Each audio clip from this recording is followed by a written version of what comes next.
नमस्कार, मैं हूं दीपक और आप देख रहे हैं डीएसके टॉक्स। आइए बात करते हैं अजब आईपीएल की गजब कहानी की, जहां पर आपने क्या देखा है अब तक। आपने देखा है कि मॉडर्न डे ग्रेट्स यानी कि जसप्रीत बुमराह या फिर जोश हेजलवुड या फिर भुवनेश्वर कुमार, ये जो नाम है ना भाई साहब, ये लेजेंड्स की कैटेगरी में आते हैं। लेकिन इन्हीं लेजेंडरी बॉलर्स को एक 15 साल का जो लड़का है वो कुत्ते की तरह पीट करके रख देता है। लेकिन यही लड़का यानी कि 15 वर्षीय वैभव सूर्यवंशी, जो कि बुमराह को पेलता है, हेजलवुड को पेलता है, लेकिन इसी वैभव सूर्यवंशी के सामने जब एक अननोन सा प्लेयर आ जाता है जिसका नाम है प्रफुल्ल हिंगे, पहली ही बॉल पर वैभव सूर्यवंशी जो है वो आउट हो जाता है। ना सिर्फ वैभव सूर्यवंशी बल्कि ध्रुव जुरैल, जो कि जब अच्छा खेलता है, 50 मारता है, 100 मारता है, तो सलामी देने वाला सेलिब्रेशन देता है। लेकिन कल के मैच में यही जुरैल साहब जो है वो आते हैं और अच्छा भाई मेरा हो गया, मैं जाता हूं। और उनके बाद एक प्रिटोरियस करके जो प्लेयर है साउथ अफ्रीका का, वो भी पहले ही ओवर में आउट हो जाता है।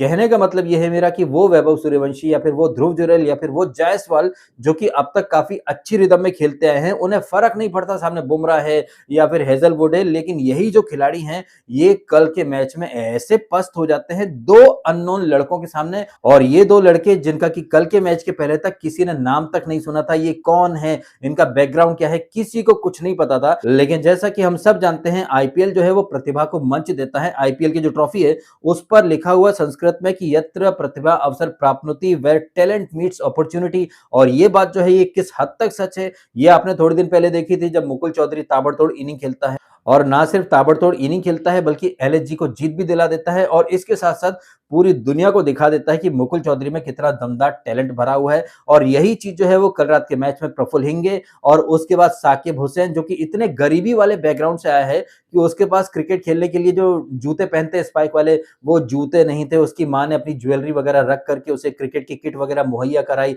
और बिहार के गोपालगंज से निकले साकिब हुसैन की तरह महाराष्ट्र विदर्भ से आया हुआ ये प्रफुल्ल हिंगे, जिसका सपना था कि भाई वो क्रिकेटर बने। और कल के मैच में जिस तरह से इसने प्रफुल्ल ने परफॉर्मेंस दिया है, उसके बाद जब उससे बातचीत की जाती है, कौन, आई थिंक मुरली कार्तिक बात कर रहे थे इससे प्रफुल्ल से, तो प्रफुल्ल से वो पूछते हैं कि क्या आपने सपने में भी सोचा था कि आपका डेब्यू ऐसा होगा। तो प्रफुल्ल बोलता है कि हाँ सर, मैंने एक्चुअली में सोचा था, मैंने लिख करके रखा था। दैट मीन्स कि इस बंदे ने काफी टाइम से ये चीजें मैनिफेस्ट करी हैं, और कहना पड़ेगा, मानना पड़ेगा कि वो सारी चीजें जो इसने प्रफुल्ल हिंगे ने विजुअलाइज करी थी या फिर मैनिफेस्ट करी थी, वो सारी चीजें उसके जीवन में घटित हुई हैं। एक ड्रीम डेब्यू मिला है जहां पर वो मैच के पहले ही ओवर में गेम को किल करके रख देता है, और इसी वजह से प्रफुल्ल हिंगे को मैन ऑफ द मैच मिला है। जबकि देखा जाए तो प्रफुल्ल हिंगे से काफी अच्छी बॉलिंग करी है इसने साकिब हुसैन ने। जहां प्रफुल्ल हिंगे ने 4 विकेट लिए हैं 34 रन देकर के, वहीं साकिब हुसैन की बात करें तो उसने भी 4 विकेट लिए हैं, बट उसने रन थोड़े कम खर्च करे हैं। लेकिन इंपैक्ट की जहां पर बात आती है तो वहां पर प्रफुल्ल जो है वो बाजी मार जाता है, क्योंकि पहले ही ओवर में अगर आपने 3 विकेट ले लिए हैं, दैट मींस आपने ये जो आरआर की जो बैकबोन है उसे पहले ही ओवर में तोड़ करके रख दिया था। जहां पर कि जय सूर्या में से सूर्या यानी कि सूर्यवंशी, उसका विकेट गिर जाता है, जुरल का विकेट गिर जाता है, फिर ये जो लुवन प्रिटोरियस था इसका विकेट गिर जाता है, और बाद में ये जो नया लड़का है साकिब, ये भी विकेट लेता है, इसको जायसवाल को आउट कर देता है। और फिर आरआर का कप्तान यानी कि रियान पराग, और कल इसके पास एक गोल्डन अपॉर्चुनिटी थी खुद को साबित करने की, लेकिन नहीं, जहां मौके बड़े होते हैं रियान पराग साहब सबसे पीछे खड़े होते हैं। जहां मौका था विकेट पर टिक करके खड़े रहने का, गेम को डीप लेकर के जाने का, अपना दमखम दिखाने का, वहां पर पान पराग साहब जो है वो कुछ नहीं कर पाते हैं। ये तो अच्छा है कि जड्डू ने और वो जो फरेरा करके डोनोवन फरेरा, ये थोड़ी सी फाइट देने की कोशिश करते हैं, लेकिन जब पहले ही ओवर में गेम को किल कर दिया था एसआरएच वालों ने, तो फिर बाद में तो सिर्फ फॉर्मेलिटीज ही बची थी। और प्रफुल्ल हिंगे और साकिब हुसैन दोनों 4-4 विकेट ले जाते हैं, और बचे 2 विकेट जो है वो ईशान मलिंगा को मिल जाते हैं, जिसकी बदौलत ये वाला जो मैच था, इस मैच को एसआरएच जो है वो आराम से जीत जाती है। हालांकि देखा जाए तो एसआरएच की जो शुरुआत थी ये भी कोई बहुत अच्छी नहीं हुई थी। पहले ही बॉल पर ये जो अभिषेक शर्मा है ये विकेट थ्रो कर देता है, ट्रेविस ठुल्ला जो है वो तो रिदम में दिख ही नहीं रहा था। लेकिन पिछली 3 मैचों से फ्लॉप जाने वाले ईशान किशन, जो कि एसआरएच का कैप्टन भी है, भाई क्या आतिशी इनिंग खेलता है, वो सेंचुरी डिजर्व करता था, लेकिन 91 पर आउट हो जाता है। लेकिन आउट होने से पहले ईशान किशन जो है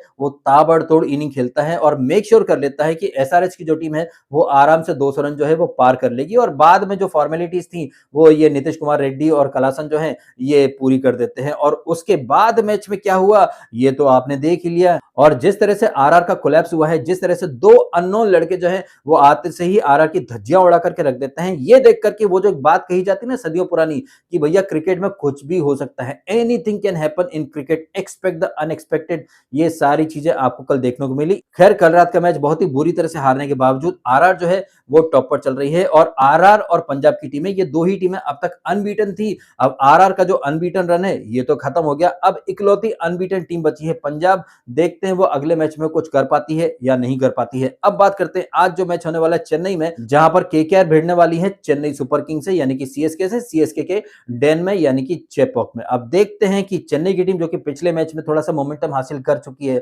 जहां पर संजू सैमसन ने सेंचुरी मारी थी, क्या संजू सैमसन उस मोमेंटम को कंटिन्यू करता है या नहीं करता है। वहीं केकेआर की बात करें तो इस टीम में कुछ भी सही नहीं जा रहा है, लेकिन ये टीम यानी कि केकेआर, जब ये लोग ऑक्शन में गए थे उसके बाद बहुत सारे सो कॉल्ड एक्सपर्ट्स जो हैं उन्होंने भाई कसीदे गढ़ दिए थे, आपके पास मॉन्स्टर हैं, आपके पास सचिन रविंद्रा है, कैमरून ग्रीन है, और सब लोगों ने अभिषेक नायर की भर भर के तारीफ करी थी। अभिषेक नायर को क्रिकेट का चाणक्य बोला गया था, लेकिन जैसा कि हमने पहले भी देखा है वही कहानी आपको इस बार भी देखने को मिल रही है। ऑक्शन के बाद जिन टीमों के बारे में बड़ी बड़ी बातें होती हैं, बड़े बड़े दावे होते हैं, वो टीमें एक्चुअली में आईपीएल में परफॉर्मेंस के टाइम पर कुछ भी डिलीवर नहीं कर पाती हैं। और इसका बेस्ट एग्जांपल है केकेआर, जिसमें पावर कोच है आंद्रे रसेल, जिसमें ब्रावो है, शेन वॉटसन है, टिम साउथी है, एक से बढ़कर एक वहां पर लोग हैं। इतने सारे लोग होने के बावजूद भाई केकेआर की टीम सबसे नीचे पड़ी हुई है। खैर, इन सारी बातों को गोली मार के अब बात करते हैं प्रेडिक्शन की। वैसे प्रेडिक्शन से मुझे याद आया कि मैंने जो कल प्रेडिक्ट किया था कि आरआर जीत जाएगी, ये प्रेडिक्शन पूरी तरह से बैकफायर हो गया। मैंने कहा था कि आरआर की बॉलिंग काफी अच्छी है,